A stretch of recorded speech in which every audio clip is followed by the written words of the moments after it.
Midsummer is one of the best times to actually analyze what went wrong earlier in the season so you can prevent it for next year. So today's video, we're going to go through the reasons why my garden failed this year, and hopefully you can take some notes so you don't make the same mistakes as me, and I can hopefully take some notes and finally listen to myself for once. Gardening is one of those things where even if you follow the rules, it doesn't necessarily translate into success because you can't control Mother Nature. But one variable you can absolutely control is your plant spacing. So I did an entire video on why plant spacing is so important earlier in the year.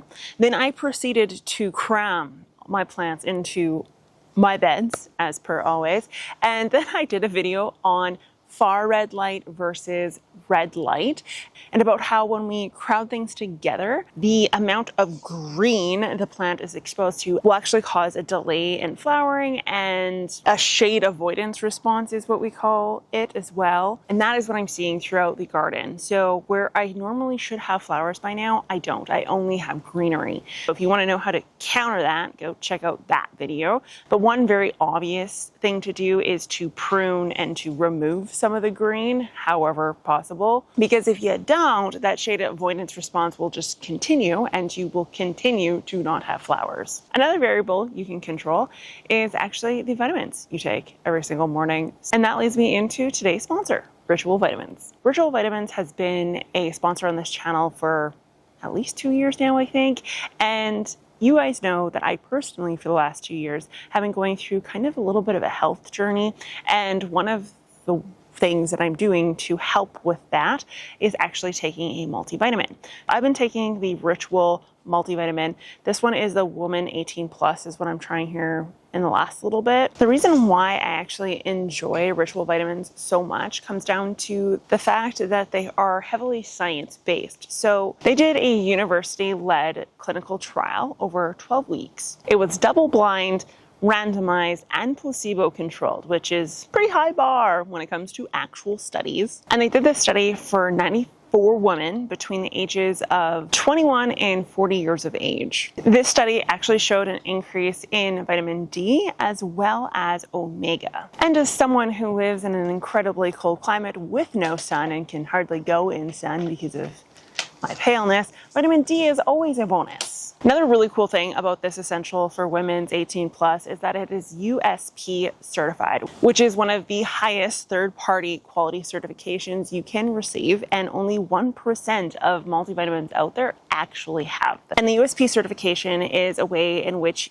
they are able to certify transparency of the company and of that vitamin. Now for me personally, I take this every single morning, 2 tablets, and I don't always eat breakfast, and this pill does not at all upset my stomach. And it is because of their special technology that essentially has the vitamin encapsulated inside of a vitamin. Not only is it effective for me, it also looks cool when you take it. So if you want to grab 25% off of your first Ritual order, then please check out the pinned comment or the description link. This QR code also works. How handy is that? Thank you, Ritual Vitamins, so much for sponsoring this portion of the video. Now let's get back to why my garden failed. Next reason is semi-preventable. I guess it kind of depends on where you are, and that is lighting. So here's the thing.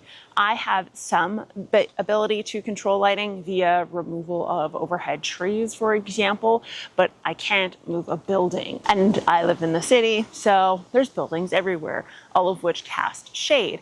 The other reason why I had limited lighting so far this year is forest fires. So the smoke from the forest fires does actually block out light, and that is one of the reasons why people who are continually exposed to forest fire smoke have less productive plants. It's because they can't get as much photosynthesis going. And again, there's no fix to that, unfortunately. But I definitely think it did play a factor, which leads me back into number 1 reason, and spacing the plants properly. So needless to say, I need to focus on spacing, because if I continue to have forest fire summers, or if I continue to have trees and buildings, which I will, I need to be able to maximize the amount of light a plant can take up, because otherwise I am just going to have a ton of greenery and a whole lot of nothing else. So the next one is actually having a late start. So this year I couldn't actually get a lot of plants out till later in the season.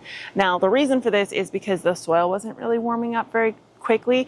And the years prior to that, I put things in too early, which in turn caused the seeds to rot. So in order for me to try to avoid that this year, I did try going the route of starting things a little bit later, but I went a little bit too late. And this has resulted in, again, not a whole lot of fruit and vegetable yet. And that's solely due to the fact that the seeds did not germinate until much later in the season. And every plant has a number of growing degree days they need before they fruit or flower or do much of anything in regards to reproduction. And unfortunately now mine is much later in the season. So fingers crossed for a late frost, but it very rarely works out that way. So this one is another one where you can kind of control it, but then again, you kind of can't. And that is actually temperature. So temperature is incredibly important for seed germination all the way to when the plant actually decides to fruit and flower, and whether or not those fruit and flowers stay connected to the plant. So this year, if you are in a climate similar to where I am, you're going to notice a lot of your tomato flowers literally popping off and dying. And that is because the nighttime temps during the flowering process earlier here in the season was way too cold for tomatoes. And that resulted in a lot of flowers being dropped. Now, the next thing that's going to happen is we're going to have tomatoes that are going to be green for a very long time. And again, this has to do with temperature. The role that temperature played in the garden this year actually was too cold. The daytime temps were cold, and the nighttime temps were even colder. We're talking heated seats come on in the morning when you remote start your vehicle in the middle of July. That cold. So unfortunately, there aren't a lot of ways to actually help warm up your space other than potentially removing mulch, which would allow the soil to get a little bit warmer. You could also use barriers like wind fences, that sort of thing, to try to cut down on any cool breezes that might be moving through the area. And then obviously having plants that are properly spaced and not smooshed together would also help. But cooler temps is a hard one to counter. Now, the opposite of that is too warm. And I've had this in the past. So this one would include things like shade cloth, or putting things in containers and being able to move them strategically around the yard. So needless to say, we're kind of in this odd stage when it comes to the garden where I have a whole lot of green, not a whole lot of flower. And I'm hoping that I can give you a garden tour towards the end of August where things are in full bloom, but I'm not holding my breath because the forecast again is going down to high teens, low 20s-ish a week from now. Like, this is one of 5 warm days today, which is nuts so far this summer. I want to thank you so much for watching Ritual. Thank you so much for the sponsorship, and I will talk to you guys next time. Bye.